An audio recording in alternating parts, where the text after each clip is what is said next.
right now, whether it is at our open meetings that we allow anyone and everyone to join on those Zooms, whether it's through contributions like our Shine On postcard campaign that we've been doing for over 4 years with over 24,000 postcards that have gone out free to our young people in the community for United Nations International Youth Day, or when we talk about the work that we're doing with BCSC with Spark Week and throughout the county, and that's coming up during Suicide Prevention Month in September. We know that working together with our young people, the schools, our community, that we can really provide the best environment for all young people to thrive. So I think I'll end with that, and hopefully made it within my time limit, Dr. Roberts. You did great, Heather. But I bet you have some questions. There may be some questions. Questions? Go ahead, Yeah, Mr. Brown. I have one, and forgive me if this is a dumb one because I know there are dumb questions. But on the, I guess it's the big The strategic map? Here, the strategic map. Under professionals, the community certificate program. Yes. DA and DR, what does that stand for? Well, sorry, and those are developmental assets and developmental relationships. And Mr. Grimes, you went straight to the thing that we talked about. Did we need to make sure that we had written out everything? So developmental assets and developmental relationship frameworks actually came from originally the Counseling Counts initiative. And what we recognized was that the developmental asset profile survey that our students took in BCSC, the initiatives could go with the research and the support and the frameworks. And so our community organizations are also onboarding their new staff in those two social emotional well-being frameworks so that there is quality service and supports that are happening in the community that echo what's happening in the classrooms. So it's really to have a common language, a common approach, not just in BCSC, but also in the community. So where our young people go when they leave school at the end of the day, that they're getting some of those same quality of experience and quality of support outside of BCSC. Thank you. Yeah. Great, thank you. Other questions? Go ahead. Sure. I love that so much of the master plan deals with, it gets right to the end with outcomes, measures, indicators, so that we'll know how we're doing and where we need to focus more attention perhaps in the future. Could you also give us a story, maybe about a person or people?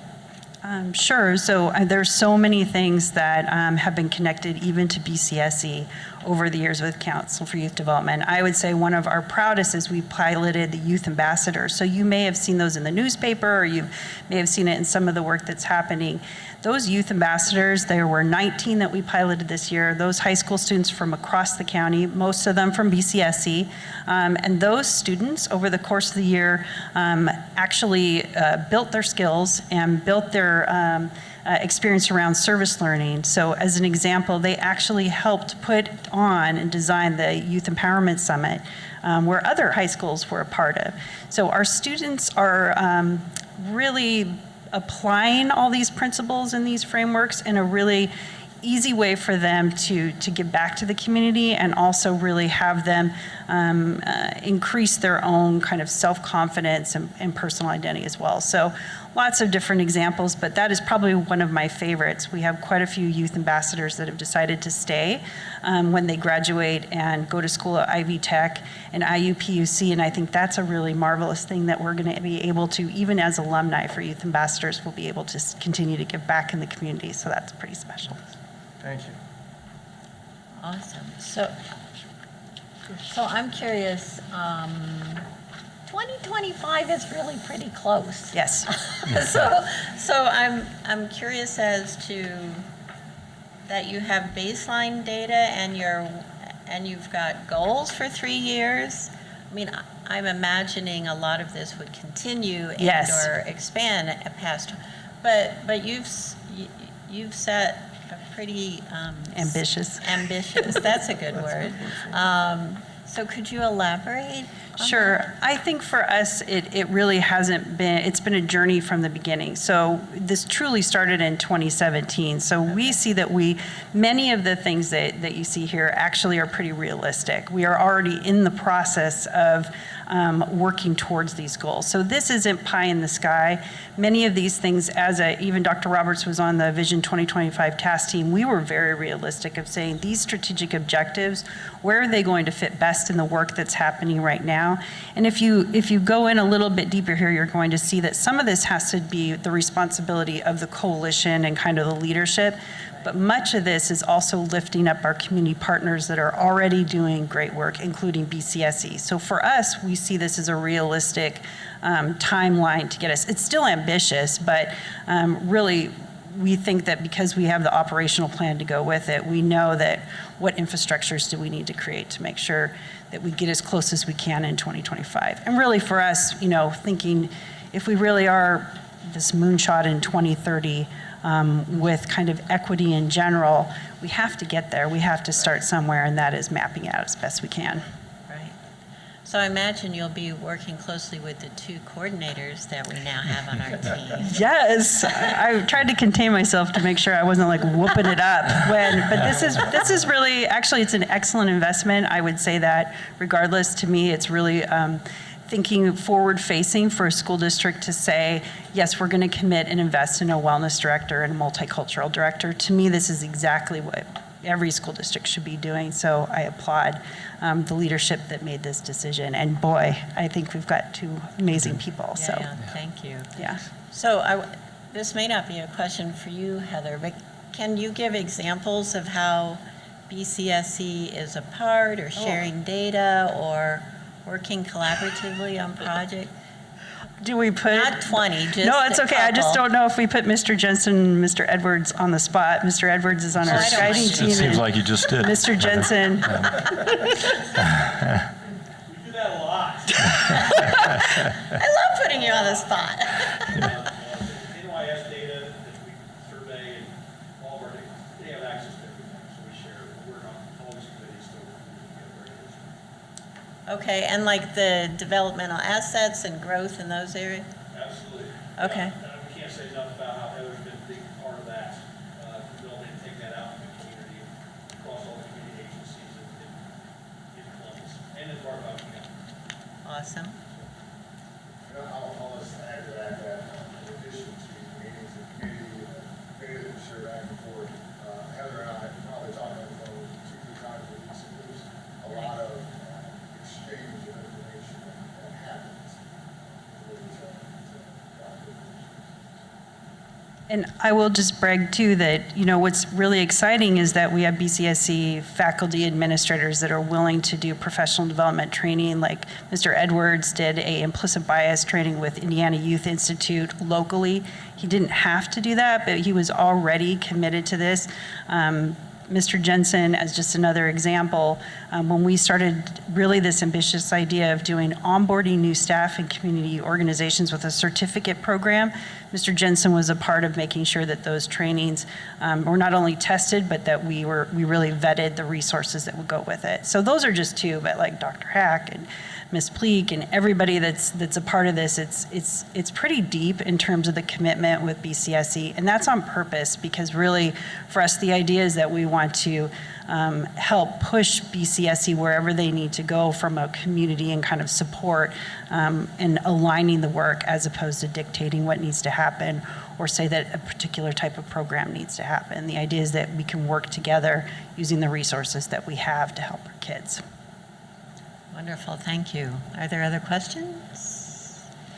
No question, just maybe bringing our attention back to this slide, Heather, the 3 items at the top, the concerns that are stated from a data standpoint. I'm not sure how well our public understands, some of the challenges that we have across our school district, across our county, in terms of neighborhood to neighborhood or whatever. And so if you wouldn't mind maybe just reading those again. And Sure, and these are, for us, the Youth Development Index really highlights this as well. So on our website, you can get directly to really these data indicators, but these three are probably three of the most concerning that really, for many of us, it's a call to action. So when we look at this first one that Dr. Roberts is pointing out, I'll just read these since some of you it might be difficult to see, that neighborhoods where a child is born may have a poverty rate that is 42% higher than the neighborhood next door. And we're talking about just Bartholomew County.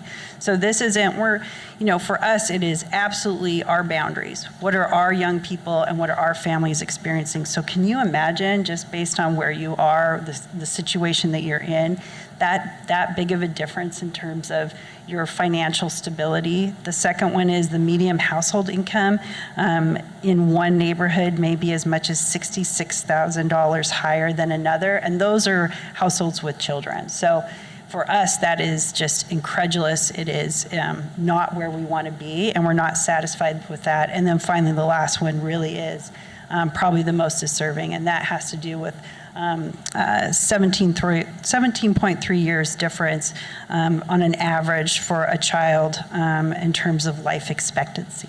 So we are not ready to give up on any of this. We think we are finding creative and innovative ways to solve this, and we're solving it with young people and with parenting adults and with professionals. So the idea is we're going to need all of us to be working on this and not pointing fingers, but instead helping each other out with a couple good things happening. Thank you. Yes. Very nice. Thank you very much. Thank you.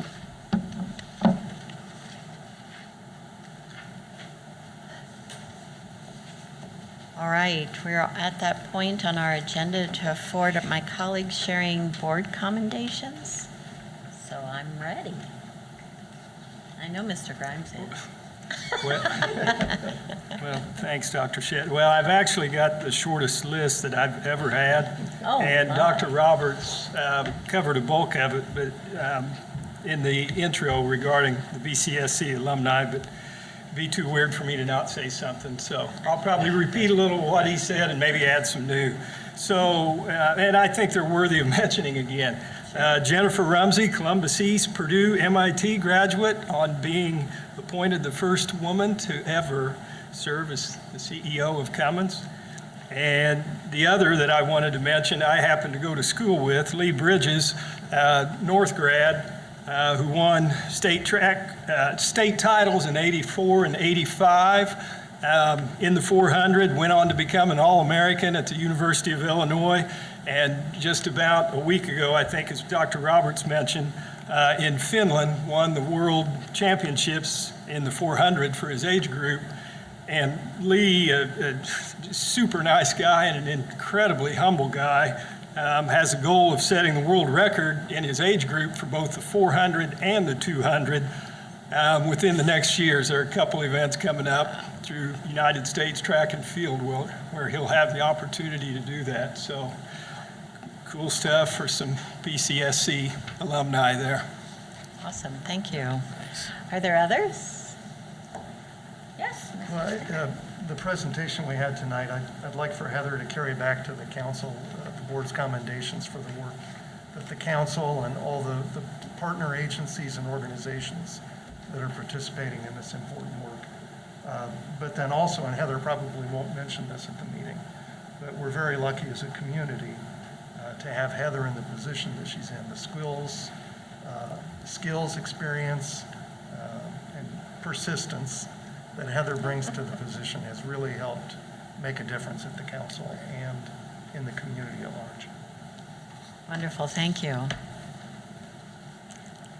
Not hearing any others, and no one has signed up for public comments, so we get to move on.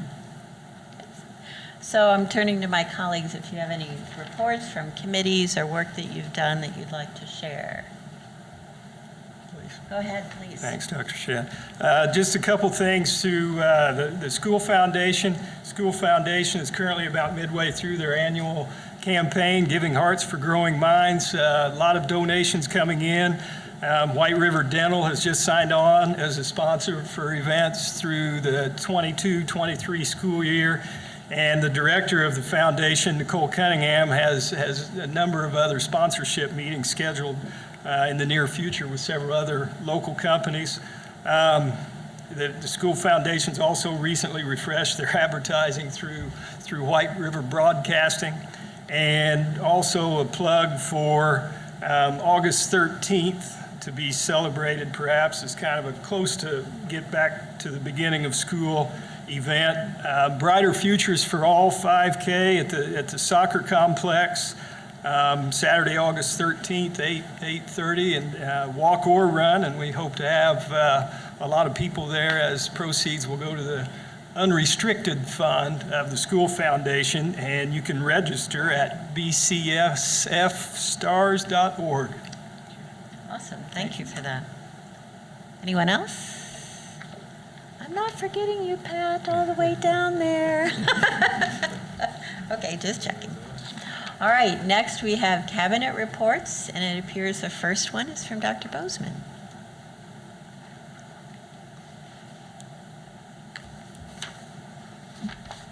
Good evening. Thank you for giving us a few minutes to, about this time of year, every year, to review some of our projects that we have been working on and continue to work on. Before I do this, I will introduce and reintroduce some of our staff. Greg Ferguson is our project manager. He's working with primarily Parkside and the North and East Athletic project now. Paul Garland is our manager of maintenance. He is retiring effective Friday, so we thank Paul for his time in BCSC in several different roles, and transitioning to Drew Minette, who is our new manager of maintenance. We're excited to have Drew join our team. He comes to us from Brown County. He's a Columbus resident, and we're happy to have him here. So just want to thank those guys and introduce you to Drew as we talk about some of our improvements that we've done here. So whenever we talk about our facilities, we always remind folks of our guiding values and principles that you have helped us develop through strategic planning and otherwise. When we meet with the building principals and leadership each summer and go through needs that exist, and these are not necessarily in particular order, but there is special attention to the safe and welcoming. We believe quite firmly that if students don't feel safe and welcome in our schools, and it's more challenging to learn and achieve academic success. So we do use those filters as we look for input from building administrators on how to make improvements to our buildings and how do we budget accordingly. I'll talk about a few projects here and certainly leave questions at the end if you have questions, or time for questions at the end rather. Most of these should not be news to you. We've discussed them several times, but we are in the midst of a Parkside Elementary renovation, interior renovation to that building, somewhere in the neighborhood of about $12 million. Everything that I'll discuss here tonight are all tax neutral projects. I'll remind you of that also at the very end, but some of these items that are included in Parkside would be the inclusion of dedicated STEM lab for students, emotional wellness centers that I'll show an example here, flexible learning spaces, technology enhancements, and then some exterior site improvements. This project, as I mentioned, is around $12 million, and it is on the street, as we say, for bid right now. Maxwell is our construction manager as constructor partner with this. And there's been a tremendous amount of time and energy spent on this project to get it out there. We're all a little anxious and nervous and et cetera, given the current circumstances in the industry, but it is on the street, and we have several groups that are very interested in this project. I'll share a few photos and renderings here with you. This is just a photo of a current state of a classroom, and then this in this case is a primary classroom. So not a tremendous amount of difference in the design and the layout of the classroom. So in this case, you'll see the windows will be replaced if they haven't been already. Most of the windows there are due for replacement. Some have already been done, but the cabinetry will be updated, the furniture, the flooring. You'll notice in this example, the exposed beams are there now and they will remain. So there's several items of architectural significance with this building that are very important and that will remain with the project. So as you look at Parkside from the outside, you may not notice anything different. The barrel roofs are there, all the architectural significances that are present will remain.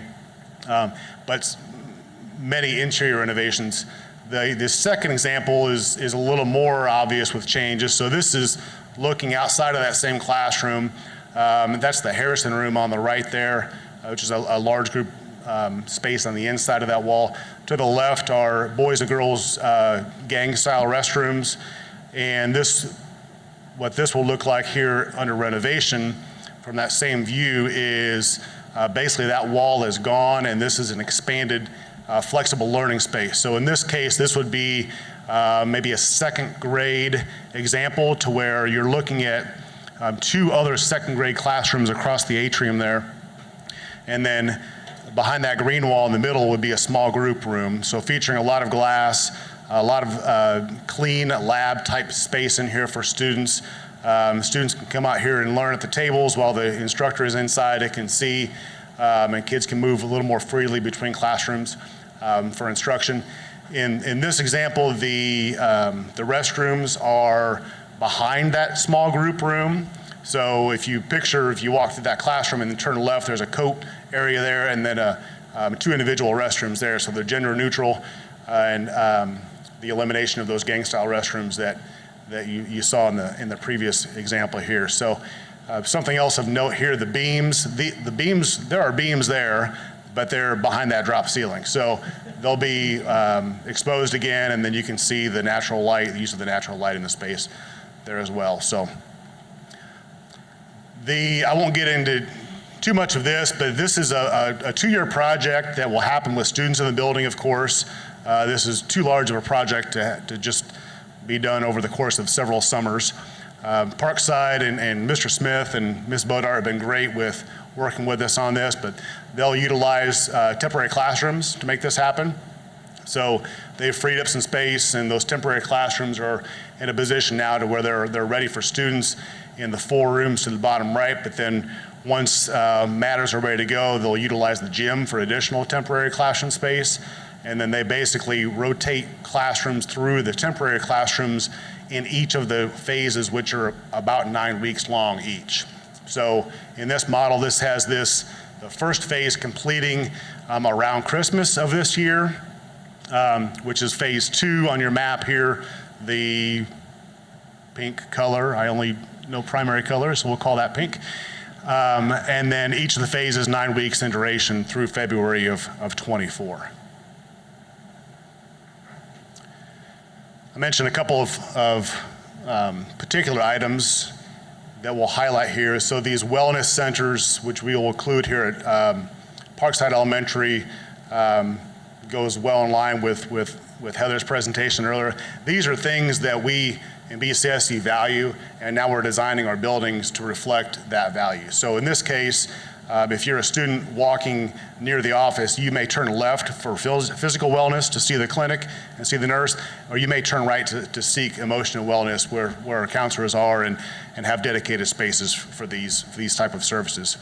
Similarly, there's a dedicated purposeful STEM lab in the building. This is on the west side of the building at Parkside Elementary. So in the past, we've been fortunate with Dr. Pleak and Dr. Hack and Mr. Phillips to dedicate time and resources and staff for STEM instruction at the elementary level, and now our facilities will start to reflect that as we dedicate and build these specific STEM labs as we seek to reflect the needs of the community, as we've heard loud and clear that this is a priority in Columbus. Athletic improvements, this is currently put out to bid, scheduled here in early fall or so. And the items I have listed there, you've seen this before, but this will be the construction of a new softball field at East High School, baseball field improvements, also at East High School, a new concession and locker room building, field lighting, and visitor football bleacher renovations, and then the addition of lighting at the baseball and softball fields at North High School, serving North High School at South Elementary. So this project is going to be broken up into a few different bid releases, but early fall is when we'll put this out on the street, so to speak, again, tax neutral.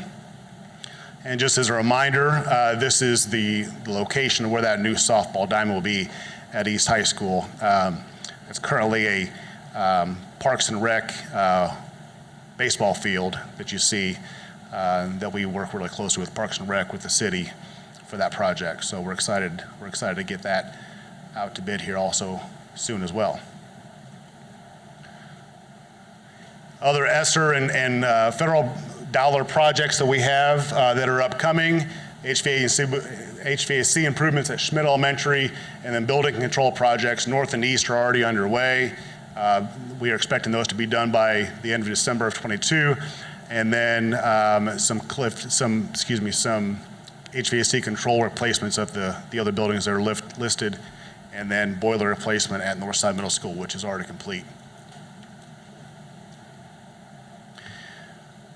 We also have $2.1 million budgeted in 2020 for capital project funds, CPF. This is, I don't know how many projects we have, 115 or so, 112. Smaller type projects, usually under $100,000 or so at all the buildings, including this one.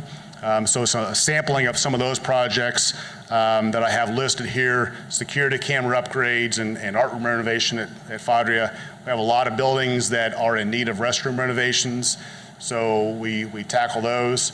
And then other flooring needs. I have a few photos to show of these items here.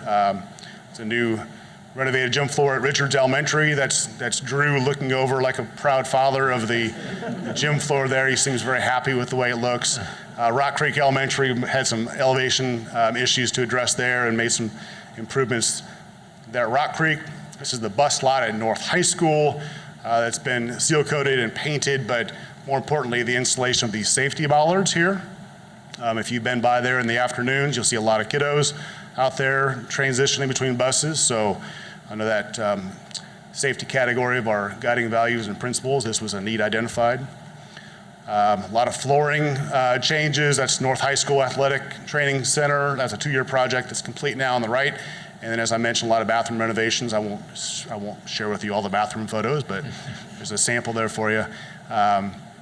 Some cabinetry at Rock Creek Elementary, some other interior improvements at Taylorsville Elementary, and then the final photo I have here for you, carpet replacement, 3rd floor at East High School. That carpet was due for replacement after it was end of life from the renovation in 2009 or so. So that's the second phase of a 3-phase project there at East High School. So just a sampling of some of the CPF projects that we have been working on throughout the calendar year and continue to do so. And I am happy to, and the team is happy to answer any questions that you may have. Thanks. So Ms. Day-Hoftwire is dying to ask a question. Go ahead. Yes, I am. Columbus North Athletic Room. So trying to choose my words wisely here. So I know as a past student there and other students, there is some art behind the wall that was done in the athletic office area. There's a wall that's only so big that they could put the skinniest kid through and actually see this art. So, and then I also know seniors have signed the ceiling tiles and done stuff on the wall. Is there any way that we could preserve that somehow, some way, whether it's taking photographs, it's doing something? Because I know when I was there, I know of the big mural that a student did that's behind the hidden wall, because I actually got to see it when it was done. So it's part of history, as we talk about history, and is there any way we can save any of that? We will do our best. I'm glad you said hidden wall because I don't know what that is, but now you have me intrigued and I'll go look at it before I go into the office first thing in the morning.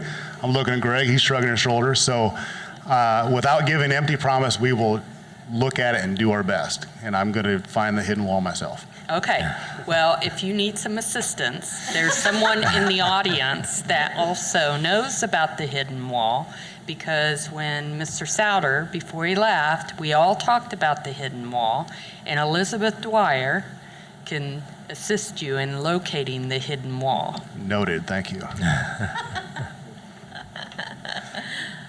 Who knew? All right. Are there other questions anyone has for Dr. Bozeman? All right. There is a lot going on. Thank you so much, and thank the whole team. Thank you for everything you're doing for our students and our staff. Now it's Dr. Pleek's turn.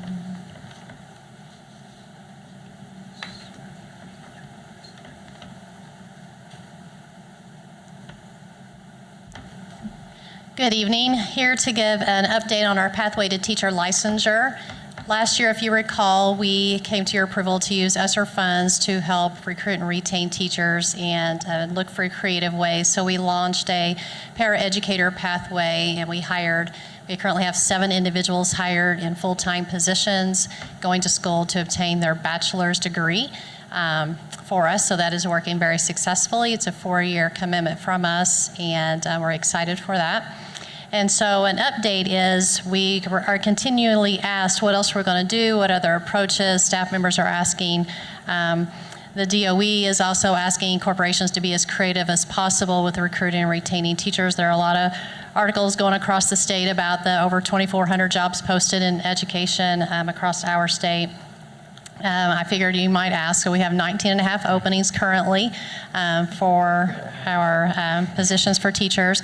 But our next 2 opportunities that we launched last Monday, we met with Jana from the Republic, had an interview there. We launched recordings on QMix. We sent emails to all of our building lists as well as community agencies sharing our new announcement. We had on QMix, I have to mention, we had Stacy Dow, our Teacher of the Year, record it. So it was great hearing her. She did a great job.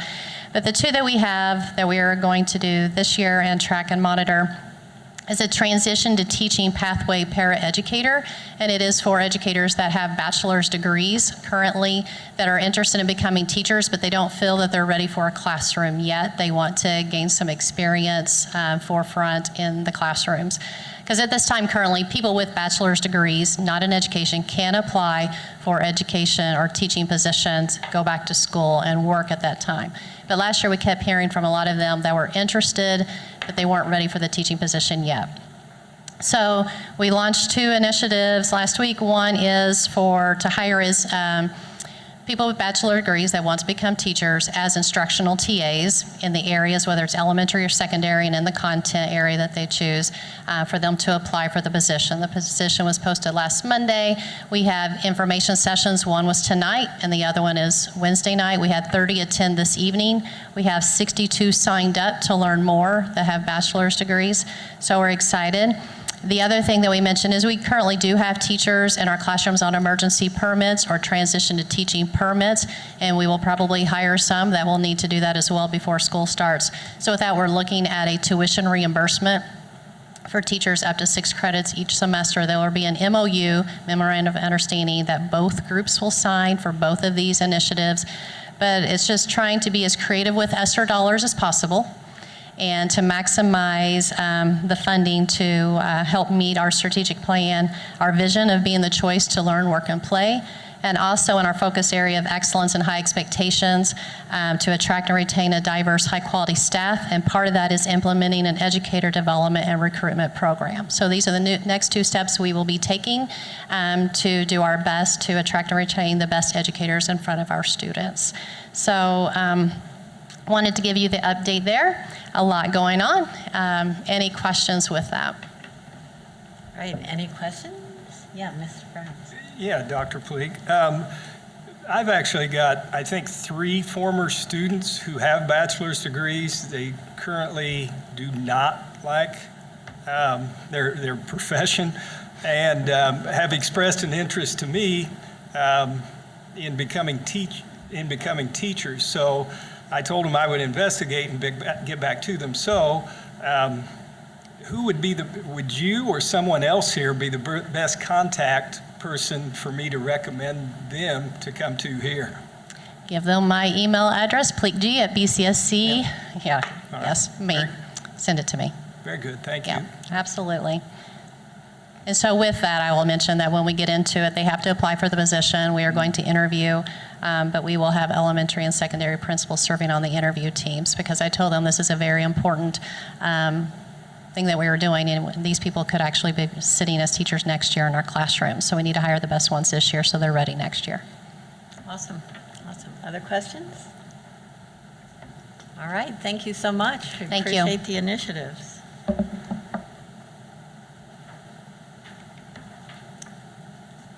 Mr. Phillips.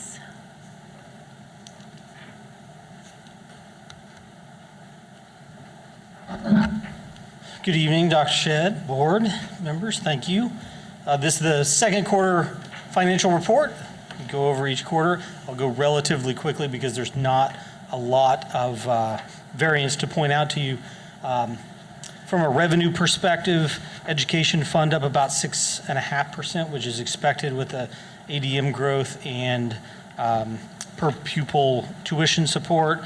Operations fund and operating fund both up about 5.5%, a little more than 5.5%, with mainly due to assessed value growth in the last year. On an expenditure side, the biggest variance here, it looks like we're spending less on salaries and benefits. This is an awkward year because there are only, for BCSC anyway, there were only 12 pays in the first 6 months of this year. There's usually 13 and 13. Always balances out for the most part. This is just an awkward year. Both of the 3 pay months for us this year are in the second half of the year. So the variance there is entirely due to the fact that in the first half of last year we paid COVID stipends, and because we only had 12 pays in the first 6 months of this year. I'll also point out that, just to remind you, we did a 2-year teacher contract last year when we ratified that, negotiating and the deal with the teachers. And so that starts in August and will also take effect in the second half of this year. Just to refresh your memory, that was about 6.1% increase for teachers and changed the minimum salary for starting salary to $44,600 and the maximum to $90,000 with the operating referendum in there. Thought I'd refresh your memories about that. There's no other reason for us to talk about that at this point in the year unless we're negotiating. On the operation side, expenditures, the salaries and benefits look more balanced there, mainly because folks get paid for the work they do by the hour in those months, regardless of how many pays there were, as well as the 9% increase that we put into effect for all support staff in July of last year had already taken effect in the first half of this year. This does not reflect the more recent increases that you approved last month.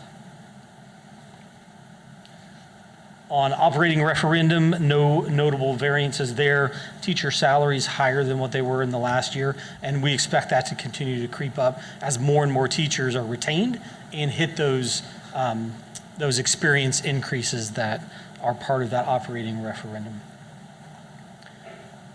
As far as a fund cash balances point, at this point in the year, this is with any tax anticipation warrants that we had. We did not borrow any tax anticipation warrant money this year in the operations fund, again, due to the large cash balance, we didn't need it, and also in the debt service funds. And so you can see those look lower than they were before. I know, Dr. Shedd, you usually ask questions about the health and dental trust because Yes. We've all experienced some pain in there Yes. in the prior years.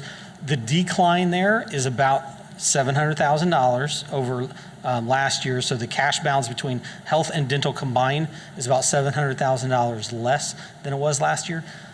Thankfully, that represents about one paycheck. That's how much money comes out of between BCSC's contributions and the employees' contributions.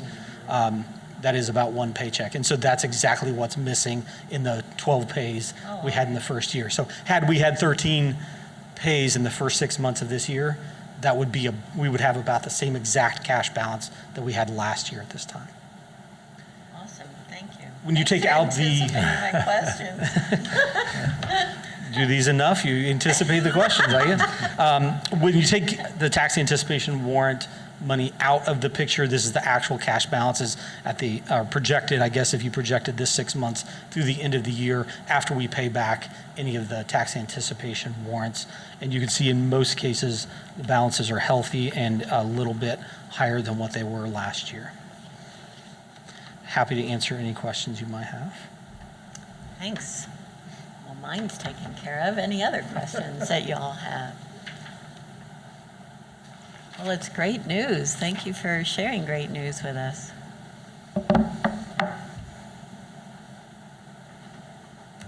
All right, it's your turn, Dr. Roberts. All right, I have a number of approval requests, as is typical. I'll start off with letter A through E being ones that we typically have. Well, I guess letter E is a little bit of a change.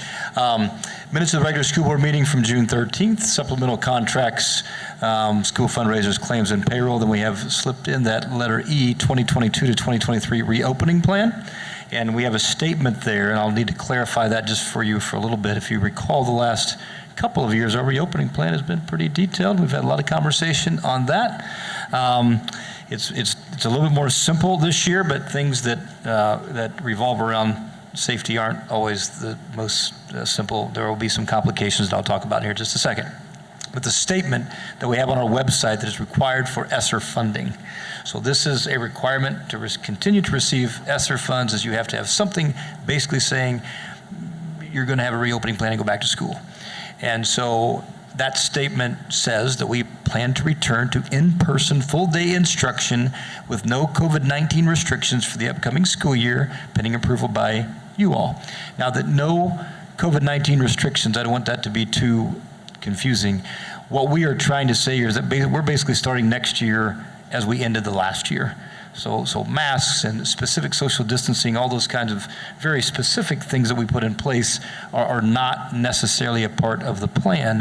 However, we still will stress the hand washing pieces, and we have all the sanitation areas available for washing hands, and all the things that we put in place over a couple of years period of time to be more safe than we were before will continue as a normal part now of our processes and procedures. But we have no specific recommendations to you to start the school year differently for this next one than we ended the last school year.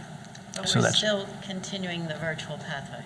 Yes, correct. Yes. So as a really just a new pathway for us, right, is our Columbus virtual pathway. A real quick aside or note on that is that, and I think all of you a note regarding this, we did ask for a waiver for this year for that pathway not to yet be considered a school, because there are things that come along with being a school, different reporting requirements and other stuff. And so we did ask for a waiver for a year to make sure we understand what that enrollment is going to look like longer term, and we were granted that waiver. In addition, we may have had to come to you with a calendar revision if our waiver for the calendar had not been granted, which does still allow us to have the professional development day. So just a quick aside, somewhat related to the reopening plan. Well, I'm on this topic, and I said that, safety, anything related to safety is not always as simple. COVID-19, we're going to start the year as we ended the last school year, but other things from a safety standpoint we are having to pay close attention to. Yesterday was kind of an interesting day from a reflection standpoint, in a bad way, really, in that the investigative report on the Uvalde tragedy came out, and I don't know if you've had a chance to see that, but there's some stuff that we'll learn from, but a lot of issues, challenges, problems. And then there was a tragic incident that occurred at the Greenwood Park Mall, and I think that everybody's now aware that the citizen involved with interrupting the shooting at the mall was a student of ours, a 2018 CSA New Tech graduate. Eli Dickin is that individual's name. I think Eli now lives in Seymour, but was a Bartholomew County kid and graduated from our school system. And we are certainly grateful that Eli was able to distract the shooter from taking more lives in that situation, but we're also sorry that Eli had to be involved in such a tragic incident, and certainly offer our condolences to the families who did still lose loved ones. As we reflect on those things, I just want to let you or remind you that the norm for us, regardless of the stuff that's happening, and we certainly acknowledge them, pay attention to them, and try to learn them, but we use the time that we're given, like this summer, to review all of our structures, buildings, facilities, all of our processes, protocols that we have in place to still try to provide the safest learning environment for our kids. So whether it's talking about COVID-19 and whatever it takes to try to protect kids from any virus or spread of disease, we're also looking at all those other things that are on fresh on our mind right now, unfortunately. We know that safety, and we've talked a lot with, again, kind of an amazing night in terms of, by coincidence to some degree, having a couple of approvals and Heather being here to talk about the plan, that we know that safety is a priority and it's necessary to achieve the key purpose of our existence, which is to have kids learn. And students who feel safe, both emotionally and physically, are going to learn, and it's very difficult to do so if they don't. So we will continue to have discussions with you in regards to stuff that we're doing. We have ideas, thoughts, some things we'll share with our administrative council as we get ready. Some of them are reminders. What we learn is sometimes over time, even though we have processes and protocols in place, maybe those aren't always followed to the degree that they should be. A door open, perhaps, or left open, perhaps. So we'll remind and also talk about improvements. We do have a strategic planning session with you all on Friday the 29th in safety. And what we're doing to start the school year will be a topic that we'll discuss further with you. So I just want to build that into this conversation that COVID-19 is a safety-related thing. And we've done things with COVID-19 and closing school, and never really closing school. We had school, but it was just in a very different way. Kids maybe not in person all the time. They will be in person, parents, for full day instruction to begin the 22-23 school year. We're not asking for masks, and there are not masks on the buses and all those kinds of things. So we're trying to be clear with that statement, make sure people understand it who go to our website, because it is under our COVID-19 tab.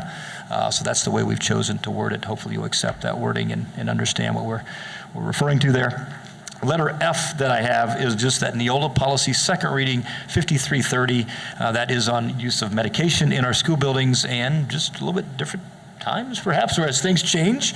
We note those legislative changes and what's now allowed, and that was the low THC hemp, where there are prescriptions being given to students, and if that is the case, there's a way for that to be handled within our schools, as are other prescribed medications. We just wanted to point that out. You had the first reading on that one back in June. So those are, I believe, each of my approvals. Let me see here. Just making sure to clarify the claims. We did, from a claims and payroll standpoint, have a total of almost $3 million for July 18th today, and then we had a pre-run of June 1st to June 30th of a little over $13 million. The payroll for June 4th or a set of payrolls through June 4th to July 1st is a little over $5 million. You see the information there about how that works out. So those are the items that I have for your approval this evening. All right, thanks. So I'll entertain a motion to approve items A through F as Dr. Roberts has presented them to us. So move. Thank you, Mr. Bryant. And a second? Second. Thank you, Mr. Grimes. Are there questions individuals have about any of the A through F stuff?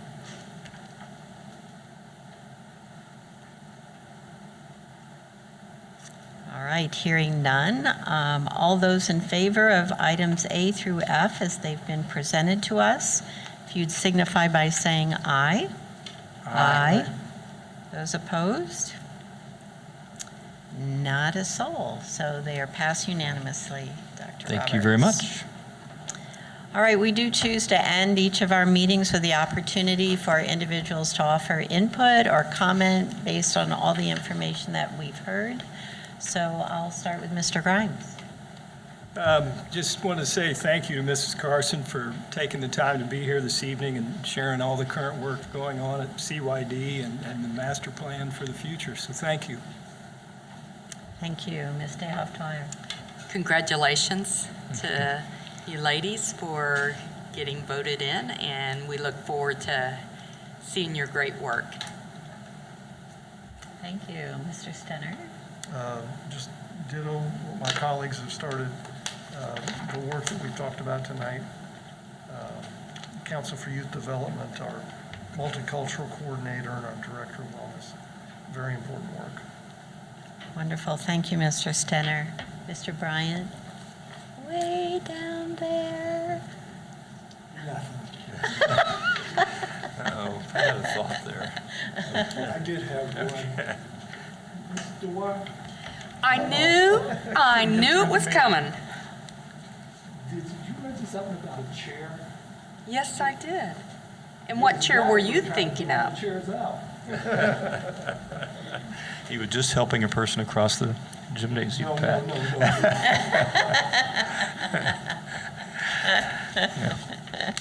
If I could, Dr. Shedd, just one more reference to Sure. the couple of hires we had tonight. And I should have mentioned this earlier, but just a reminder that Angie is replacing Kimberly Easton, and Kimberly had done a great job of moving several things forward for us. And Angie did mention those guiding teams and trying to move it forward. But as we learn, as things kind of move, and Kathy mentioned history and remembering history, and then trying to figure out how we get better as we move forward. I know that Angie will do that. And Kristen is replacing an individual who did a great job getting our counseling counts things started. I mentioned Dr. Moore, but just want to make sure that he has some credit there. A big team, and we kind of referenced that again with the Council for Youth Development work and so forth, but a lot of effort over, what has it been, 5 years, 6 years now? 5? 6, yeah, so since 16, I guess. So very much looking forward to Kristen taking that, moving that forward, as well as all the other things to work with Heather and others in this community to take care of some of the needs we have, like that data that we took a few minutes to talk about. So yeah, congratulations to them once again. Sure. Well, I do want to give credit to our leadership. Thank you for thinking about needing a wellness coordinator and finding the funds to do that, because it is incredibly important work. And I'm glad that we are great partners with the Council for Youth Development. Our next meeting is until August 8th. School will have started by then. I know everyone has lots of work to do to get there. I know you're excited about that, but just know ahead of time how much we appreciate and honor the work that it takes to get us ready for school to start on August 4th, right? It is Thursday the 4th, correct. Awesome. We do have a strategic planning session a week from Friday. Here, it will be here in the administration building, and then we will be here after school has started, and we'll all be so pumped. And families will be so thrilled. I've heard this from our colleague, Miss Wilden. She'll be so thrilled that her children are back in school. So we wish everybody enjoying a very safe end of their summer. Get those last minute things that you love to do in so that you will be excited and ready to go for August 4th. So with that, I'll call this meeting adjourned. Thank you. Thank you. Oh man, you even